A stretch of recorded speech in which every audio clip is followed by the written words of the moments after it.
Dr. Munir, please stay with me on the stage for a second. Sure. I wanna do a selfie with you. I have a metaverse camera. This is a 3D metaverse camera. Yeah. So on 3, please say cheese in a loud voice. Okay, gonna hear me say 1, 2, 3. I wanna hear cheese. I want the people outside to be jealous of us in this room, okay?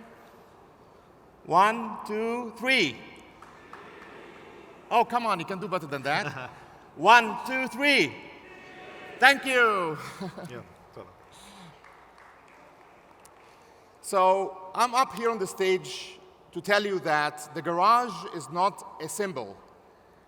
It's not an object. The garage is a way of life. And I want to go over my experience from the Silicon Valley and highlight some of the key ingredients that we need to have place here in our kingdom to be the future Silicon Valley, where the next Apple, the next Google, the next Facebook will be born. The first of those ingredients are entrepreneurs. We need entrepreneurs who are willing to risk it all, leave a big job in a company where they have a very comfy salary, and go to start from scratch in a garage to build the next dream.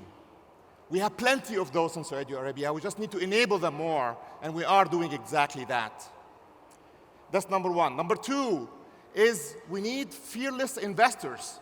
In the same way you need fearless entrepreneurs, you need fearless investors who understand the difference between investment banking, which is about low risk, okay returns, and venture capital, which is very high risk, exponential returns.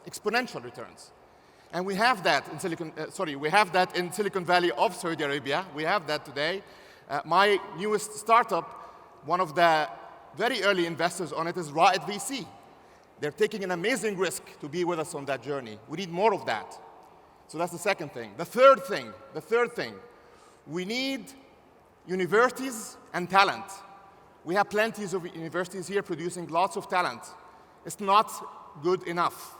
If we want to leap forward, we have to invite the best brains in the world to come here in Saudi Arabia, just like the Silicon Valley has done.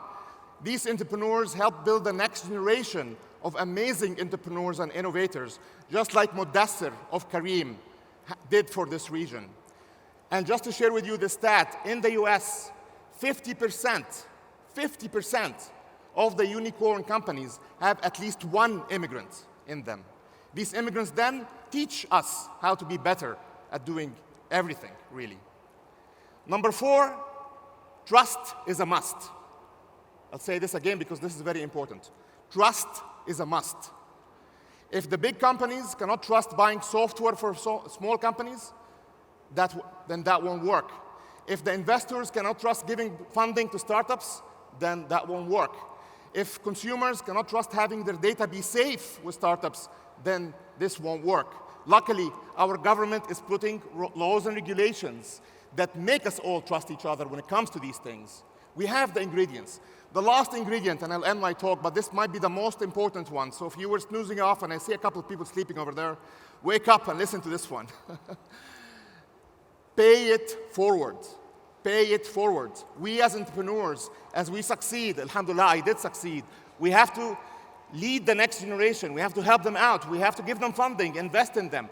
Did you know that Hewlett-Packard, the beginning of the Silicon Valley, which, by the way, did happen in a garage, was because of a professor at Stanford University called Terman that gave them funding and pushed them to do it. And then, years later, Steve Jobs, when he was only 12 years old, called up Hewlett and tell him, I need some electronics. Hewlett answered the call. He could have ignored them and said, who cares about this guy? He answered the call. Not only did he give him electronics, he gave him an internship at HP, which led to Steve Jobs creating a multi-trillion-dollar company called Apple. And the Silicon Valley might not have existed if it wasn't for that act of kindness. So I end my talk, my very brief talk, by encouraging all of us to pay it forward, take risks, and ensure that our beloved kingdom will be the Silicon Valley of the future, inshallah. Thank you very much. Oops. Thank you, Amr. As Amr said, although we were converting a building that is existing as a parking lot and a parking building into a garage, the garage is a lot more than that. And with that, I'd like to welcome my dear friend, Meta Bilgani, the CEO of the Saudi Federation for Cybersecurity, Programming, and Drones, to tell us a little bit of more details of the exciting programs that the Garage is going to offer. Okay.